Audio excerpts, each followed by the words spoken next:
Գիտեք, ունենք առիթը դեռևս 1 տարի առաջ Բաքվում մեկնարկված դատավարություններն են, որոնք կապված են հայերին վերագրվող արարքների հետ։ 2025 թվականի հունվարի 17-ին մեկնարկվեցին այս դատավարությունները, սակայն հունվար ամսվա նախասկզբին արդեն իսկ ադրբեջանական մամուլի աղբյուրները մեծ շուքով ազդարարեցին այս լրջագույն դատավարությունների մեկնարկը, ներպետական քննային քննարկումներում դրանք նույնացվում էին նաև Նյուրնբերգյան դատավարությունների հետ, եւ արդեն հունվար ամսին Ռուբեն Վարդանյանը հունվարի 16-ին հանդես եկավ հայտարարությամբ, նշելով, որ այդ դատավարությունները ֆարս են, ինքնախոստովանական ցուցմունքներ չեն տրվել,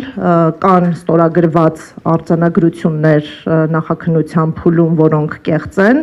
եւ այն փաստաբանները ու թարգմանիչները, ովքեր ստորագրել են այդ արձանագրությունները, պարտադրանքի ներքո են գործել։ Նաև Ռուբեն Վարդանյանը առարկություններ ներկայացրեց դատագործերի անջատման առնչությամբ, ինչպես գիտեք, նախաքննության փուլում 1 գործ է եղել, դրված են եղել նույն ապացույցները, նույն փաստերը, սակայն դատավարական նախաքննական կոնկրետ փուլում որոշում է կայացվել առանձնացնել Ռուբեն Վարդանյանի գործը, եւ մենք արդյունքում ունեցանք 2 զուգահեռաբար ընթացող դատավարություններ,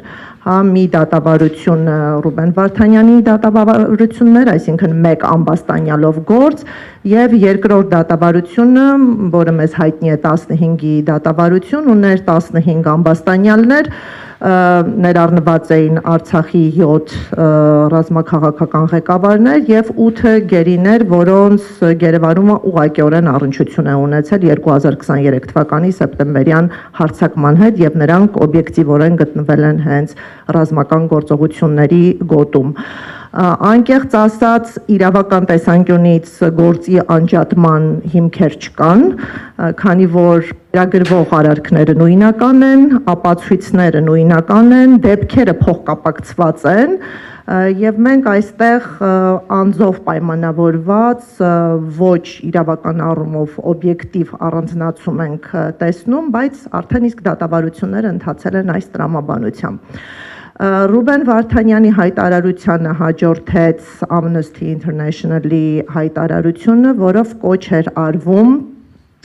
ապահովել արդար դատաքննության իրավունքը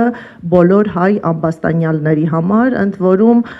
այս հայտարարությունը ընդգծում էր նաև դատավարությունների հրապարակային եւ բաց բնույթը, որպեսզի իրականացվեր հանրային վերահսկողություն դատական process-ի նկատմամբ։ Թեև Ադրբեջանի իշխանությունները իմիտացրեցին բաց դատավարություններ, սակայն այդ դատավարությունները իրենց բնույթով փակ էին, դրանք փակ են եղել անկախ լրագրողների համար, փակ են եղել անկախ մասնագետների համար, դիտորդական առաքելություն իրականացնող կազմակերպությունների համար, զանգվածային լրատվամիջոցների համար եւ թերևս ադրբեջանական պետական Ազերթաջ լրատվական գործակալությունն է, որը հանձնառել է պաշտոնական լուսաբանումը եւ հետագա նյութերը վերարտադրվել են հենց այս սկզբնաղբյուրի հիման վրա, միակողմանի լուսաբանում է տեղի ունեցել, այն բոլոր դեպքերում, երբ մենք հնարավորություն ենք ունեցել ստանալ այլընտրանքային տեղեկատվություն, նաև եղել են անհամապատասխանություն կամ առնվազն ոչ ամբողջական տեղեկությունների հրապարակում։ Բոլոր այն կազմակերպությունները, որոնք դիմել են եւ մուտքի թույլտվություն են հայցել, կամ նրանց միջնորդությունները, խնդրանքները մերժվել են կամ անտեսվել են, այսինքն անգործությունը լրելային գործողությունները եւս հանգեցրել են իրավունքի չիրականացման, հասարակական կազմակերպությունները դիմել էին նաև տարբեր դեսպանատների իրենց ներկայությունը ապահովելու նկատառումներով, սակայն նման հնարավորություններ չեն տրվել, առանձին եզակի դրվագներով անհաջող փորձեր եղել են, բայց մենք կարող ենք ամփոփել, որ դատավարությունների ընթացքը տեղի է ունեցել փակ ռեժիմով, ոչ հրապարակային։ Այս շուրջ 1 տարի ընթացող դատավարություններում, երբ ընդհանուր առմամբ դատական նիստերի քանակը 2 դատավարություն գերազանցում է 150-ը, մենք չտեսանք կոնկրետ փաստեր, չտեսանք կոնկրետ ապացույցներ եւ արարքներ այդպես էլ չմնացին ապացուցված։ Մենք կարող ենք նկատել, որ հիմնական մեղադրանքները հենց քաղաքական թեզերի վերարտադրում էին դատական պրոցեսներում եւ այս ողջ դատավարության նպատակը Արցախի քաղաքական միավորի ապալեգիտիմացումն էր եւ ցուցադրական պատիժը բոլոր այն հայերի նկատմամբ, ովքեր ի նպաստ Արցախի գործունեություն էին իրականացրել, ուստի գործընթացը հենց կապված է Արցախ, դրա ինքնորոշման իրավունք, հայկական պատկանելիություն եւ ի նպաստ գործունեություն եւ սիմվոլիկ մենք ունեցանք ղեկավարներին։ Նշեմ, որ դատավարությունների վերաբերյալ այլ միջազգային արձագանքներ եւս եղել են, առավել մենք կարևորում ենք 2025 թվականի մարտին Եվրոպական պարլամենտի կողմից ընդունված բանաձևը, թերևս շատ համակողմանի գնահատական էր պարունակում արցախյան հակամարտության առնչությամբ եւ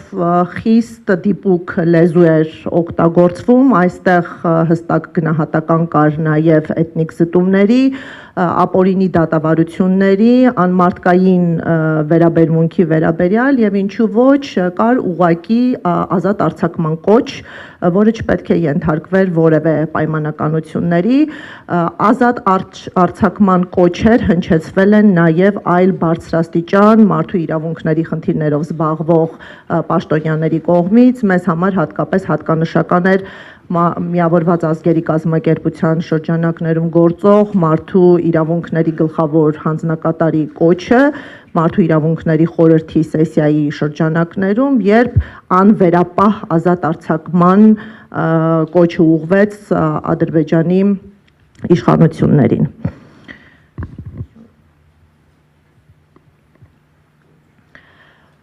Հիմա